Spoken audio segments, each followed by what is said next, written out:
Anandpur हाटडी block निकटस्थ मरेगा ग्राम panchayat ward member 18 जन थिला बेले सरपंच विरोध में 14 जन संख्या रही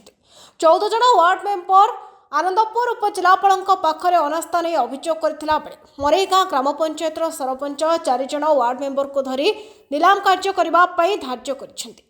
14 जन वार्ड मेंबर यह विरोध करने धारणा बसबार दृश्य देखा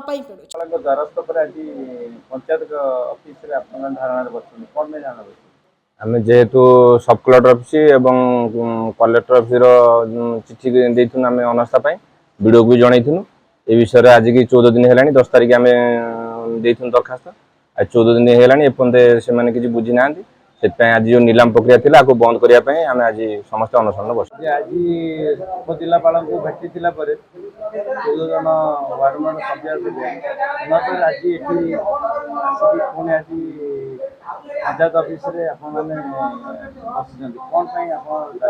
आम सब कलेक्टर मोर कलेक्टर वीडियो को भी भेटी जो एप्लिकेशन देलु अनास्था तार कार्यानुष्ठान आज पर्यंत 14 दिन हो किसी ग्रहण करूना तेणु कौन समाधान नहला सरपंच से मीटिंग डाकी आज गड़िया नीलाम नापी प्रत्येक गाँव ग्राम बुली बुली कर 3-4 जन वार्ड मेंबर दस्खत करमें जो 14 जन दस्खत करूँ अनास्था से 14 जन आम ये उपस्थित रहीचु आज जो आम नीलाम प्रक्रिया को अनुरोध करूँ बंद करने कारण आम भर जब समाधान हो नीलाम प्रक्रिया चलिया कथा स्वाभाविक 5 दिन चल। आनंदपुर रंजन भूया रिपोर्ट महगा न्यूज।